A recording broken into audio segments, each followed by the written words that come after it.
first two?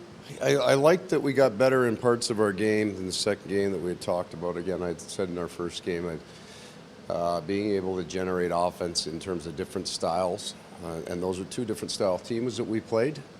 So I thought we had a good recognition of what to expect. I liked our power plays response to going 0 for the first night. Even though we generated a lot of chances, it didn't slow down. It got faster. The two goals were kind of chaos goals, which we didn't have much of maybe in the first game. So there's good things, but for every team, there's a whole bunch of stuff you want to clean up too.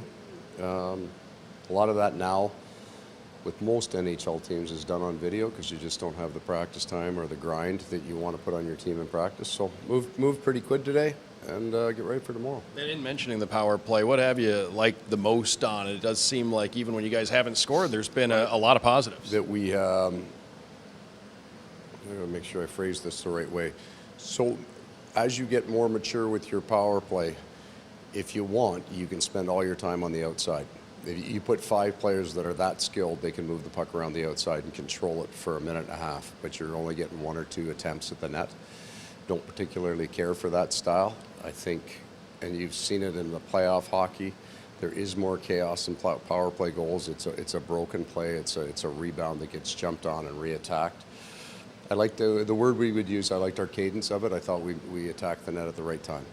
You talk about reviewing video. What did you see on a second review of that last 10 minutes from the game the other night? Oh, I liked, you know what we didn't have maybe in the Islander game was some puck management as well late in the game, because they had some chances against us in the Islanders, but we had given up 2, I think, even strength shots in the last 10 minutes of that game. I think we controlled where they came from.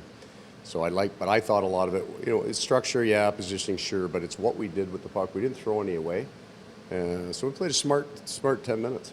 And Colin White, homecoming for him, a couple points here early on. Just your first impressions from 2 games? Well, I'm really happy for him. I really liked his camp. He had the injury. But all of these new players are trying to get on the board with something just to feel good, to feel safe, if you will. I like the chemistry of all 3 of our new players. I think they found a line that they can excel. Colin's got 2 guys that can skate and make plays and defend, and he can think and move pucks and find holes, which was the goal, right? The other 2 guys are forechecking. He finds the right hole. It's in the back of the net. So I think they've got something going. I feel it's 2 games, but I like the chemistry that those guys are developing. Well, just a big picture power play question. You've coached guys that can really hammer it from the point, Corvo or Bufflin or McCabe. Why has that position changed in terms of they don't seem to be shooting really right. Bang it as a threat. So a couple of things changed on the power plays. If you go far enough back, they used to put 2 defensemen out there, right? There was never, right? And it was an overload. They'd stay fairly close to the blue line. I think it was Montreal in the late 90s, and Koivu was on the team where they started to see that 4-man. So goal line guy that would take it to net, and the 3 across fairly low. And then the Ovechkins of the world changed. Ovechkins and Stamkos, the guys that can hammer the puck on the flank, they became the shooters.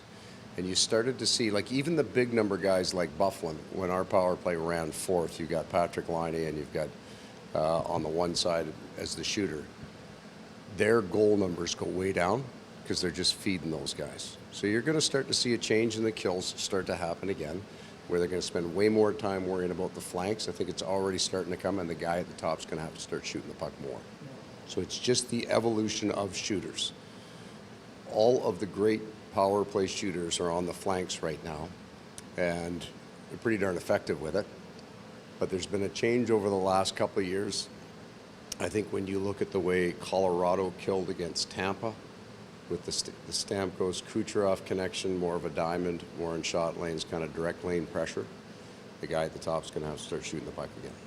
So it's an evolution of the shooter. Where do you feel Spencer Knight is right now in his progress and his development? And obviously, yeah, there's outside expectations are very high for him. He's an unusual man in an unusual situation, because rarely do you have a guy that young in the NHL playing regularly, unless it's a complete rebuild, right? And the whole team is young. Because the idea always is those men would develop in the American Hockey League, and they don't really come to their strength until they're about 23, 24. They hit 25, then they're in their prime. But we've got an unusual player, and also in our organization, we've got Roberto Luongo, one of the rare people that's done that.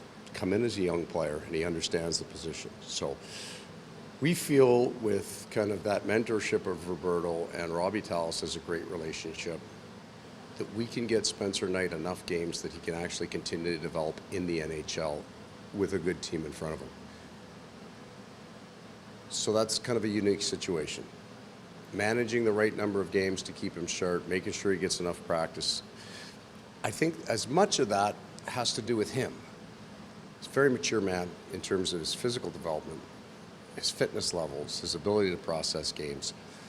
He's one of those guys that can get better watching and get better in practice because he's processing all the time. So we have a bunch of things that we think makes this work. He made a hell of a save last night, helped us win a game, you know, so he's a very good NHL goaltender right now. So until that change takes place then, what do you see the best elite point guys doing in terms of not shooting, but perhaps walking the blue line, distributing, looking for... You're going to see more rolling at the top. So the top guy's not going to stand there anymore and just try to feed the guys. They're going to start rolling. You're going to see more rolls. So if they're going to sit in a diamond, you're going to move the diamond. So it's just going to be more movement. Thank you.